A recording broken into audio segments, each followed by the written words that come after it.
नमस्कार दोस्तों, जैसा कि आप सभी को पता है साल 2025 में चार धाम यात्रा 30 अप्रैल से शुरू होने वाली है। 30 अप्रैल से यात्रा की शुरुआत होगी। इसका मतलब है कि जो यात्री 30 अप्रैल को दर्शन करना चाहते हैं उनकी यात्रा 29 अप्रैल से ही शुरू हो जाएगी। ऐसे में अगर आप भी इस साल चार धाम यात्रा पर जाने के बारे में सोच रहे हैं तो आपके मन में भी कई ऐसे सवाल होंगे जिनके जवाब आप जानना चाहते हैं। इस वीडियो में हम उन्हीं सवालों के बारे में बात करेंगे जो आपके मन में चल रहे हैं।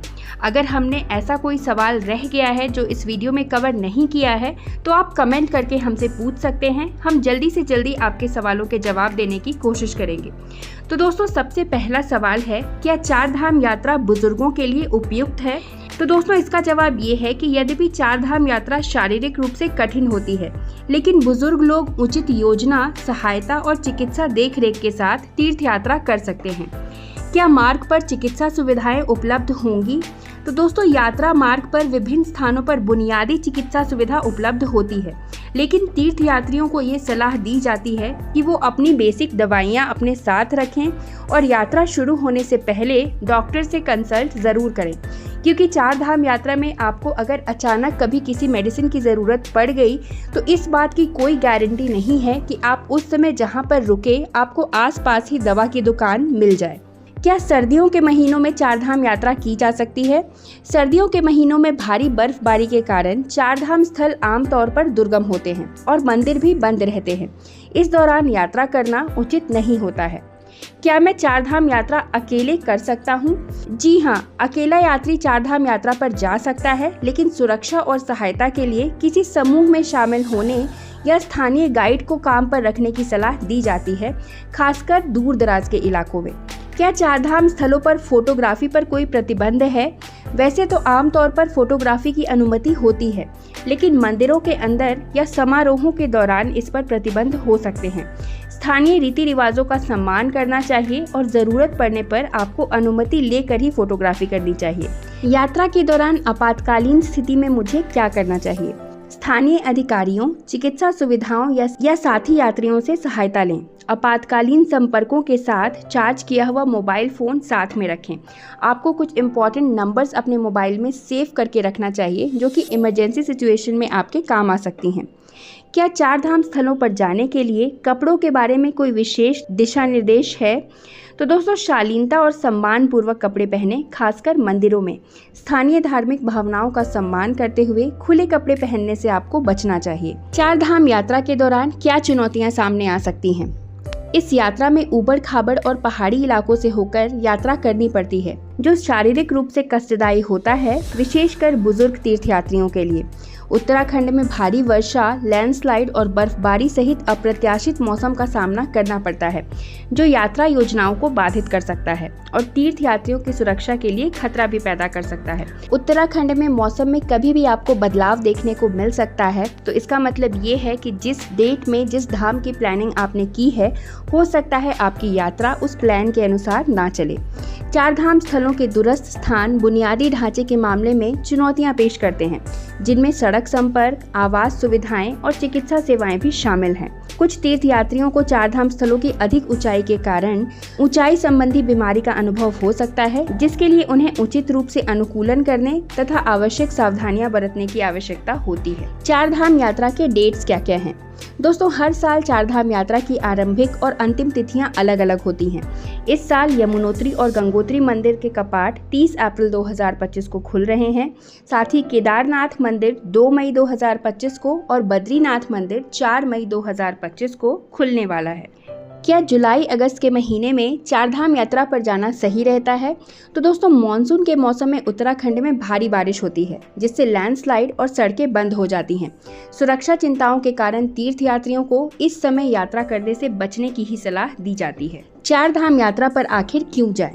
तो दोस्तों, चार धाम यात्रा का इतिहास तो सदियों पुराना है, जिसका उल्लेख प्राचीन हिंदू धर्म ग्रंथों और महाकाव्यों में मिलता है। हिंदू पौराणिक कथाओं के अनुसार चार धाम यात्रा करने से व्यक्ति की आत्मा को पापों से मुक्ति मिलती है और आध्यात्मिक ज्ञान की भी प्राप्ति होती है। ये तीर्थ यात्रा धार्मिक हिंदुओं के लिए बहुत महत्व रखती है, जो मानते हैं कि इन पवित्र स्थलों पर जाने से उनके धार्मिक कर्तव्य पूरे होते हैं और उन्हें देवताओं का भी आशीर्वाद मिलता है। चार धाम यात्रा का रजिस्ट्रेशन कैसे कराएं? दोस्तों, चार धाम यात्रा के लिए रजिस्ट्रेशन आप ऑनलाइन और ऑफलाइन दोनों तरीके से करा सकते हैं। हालांकि ऑफलाइन रजिस्ट्रेशन यात्रा के 10 दिन पहले ही शुरू किया जाएगा, लेकिन ऑनलाइन रजिस्ट्रेशन की प्रक्रिया बहुत जल्दी ही शुरू होने वाली है। तीर्थयात्री आधिकारिक वेबसाइट registration@touristcare.uk.gov.in पर जाकर ऑनलाइन रजिस्ट्रेशन करा सकते हैं। आप tourist care Uttarakhand app download करके भी रजिस्ट्रेशन करा सकते हैं। touristcareuttarakhand@gmail.com पर आप मेल भी कर सकते हैं और साथ ही व्हाट्सएप नंबर, जो कि अभी आपको स्क्रीन पर शो हो रहा है, इस पर यात्रा टाइप करके भी आगे का प्रोसेस फॉलो करके आप अपना रजिस्ट्रेशन करा सकते हैं।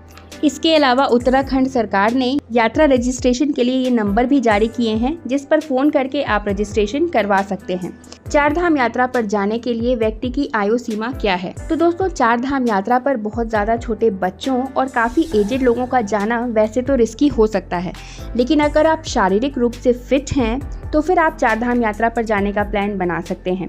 अभी चार धाम यात्रा शुरू होने में कुछ समय बचा हुआ भी है। ऐसे में अगर आप चाहें तो डेली थोड़ी वॉकिंग, थोड़ी बहुत एक्सरसाइज वगैरह भी शुरू कर सकते हैं। इससे आपकी बॉडी चार धाम यात्रा के दौरान जो भी चेंजेस आपको एटमॉस्फेयर में देखने को मिलेंगे उसके हिसाब से अडैप्ट कर जाएगी। चार धाम यात्रा पर जाने का सबसे सही समय कौन सा होता है? तो दोस्तों, चार धाम यात्रा पर आप मई से जून के बीच में प्लान कर सकते हैं और इसके बाद आप सितंबर से अक्टूबर के महीने में भी चार धाम यात्रा पर जाने की प्लानिंग कर सकते हैं। जुलाई और अगस्त आपको अवॉइड करना चाहिए क्योंकि ये मॉनसून का टाइम होता है। अक्सर यात्रा को रोक दिया जाता है, लैंडस्लाइड्स का भी खतरा बना रहता है। ऐसे मई और जून में भी आपको थोड़ा रश देखने को मिल सकता है, लेकिन काफ़ी यात्री इस समय चार धाम यात्रा पर जाते हैं। अगर आप भीड़ भाड़ से भी थोड़ा बचना चाहते हैं तो आप अपनी यात्रा सितंबर या फिर अक्टूबर महीने में भी प्लान कर सकते हैं। चार धाम यात्रा पर हम कब तक जा सकते हैं? दोस्तों, चार धाम यात्रा जनरली अप्रैल से मई के महीने में शुरू कर दी जाती है। ये यात्रा 6 महीने तक चलती है और दीपावली के आसपास चारों धामों के कपाट बंद कर दिए जाते हैं। तो आप मान के चलिए अक्टूबर या फिर नवंबर मिड महीने तक ये यात्रा चलती रहती है और आप अपनी यात्रा की प्लानिंग उस हिसाब से कर सकते हैं। चार धाम यात्रा करने के लिए आपके पास क्या क्या ऑप्शंस हैं? तो दोस्तों, इसका जवाब इस बात पर डिपेंड करता है कि आप अपनी यात्रा पैदल करना चाहते हैं या फिर हवाई मार्ग से। अगर आपको अपनी यात्रा पैदल करनी है तो आप चाहें तो पैदल चल के यात्रा करें। अगर आपको चलने में थोड़ी बहुत समस्या है तो आप घोड़े, खच्चर, पालकी इन सब की मदद ले सकते हैं, या फिर अगर आप चाहें तो हेलीकॉप्टर से भी अपने चार धाम की यात्रा प्लान कर सकते हैं। चार धाम की यात्रा करने में कितना समय लग जाएगा? तो दोस्तों, इस सवाल का जवाब डिपेंड करता है कि आपने यात्रा के लिए कौन सा मोड चुना है। अगर आप हेलीकॉप्टर से यात्रा करने जाते हैं तो आपकी यात्रा बहुत ही कम समय में पूरी हो जाएगी, लेकिन अगर आप अपनी यात्रा सड़क मार्ग से कर रहे हैं और चारों धामों में जो ट्रैकिंग है वो आपको पैदल करनी है, तो आप मान के चलिए आपको 10 से 11 दिनों का समय तो इस यात्रा में आराम से लग जाएगा। तो दोस्तों, आशा करती हूँ इस वीडियो में हमने जितने भी सवालों के जवाब दिए हैं वो आपके लिए यूजफुल साबित हों। अगर आप भी इस साल चार धाम यात्रा पर जाने वाले हैं या आपकी जान पहचान का कोई भी इंसान चार धाम यात्रा पर जाने वाला है। अगर ये वीडियो आपको अच्छी लगी है, इस वीडियो को एक लाइक ज़रूर करिए, वीडियो को ज़्यादा से ज़्यादा शेयर करिए। अगर आप हमारे चैनल पर नए हैं, चैनल को सब्सक्राइब कर लीजिए। कमेंट में हर हर महादेव लिखिए और ऐसे ही अन्य वीडियोज़ के लिए हमारे चैनल के साथ जुड़े रहिए। धन्यवाद।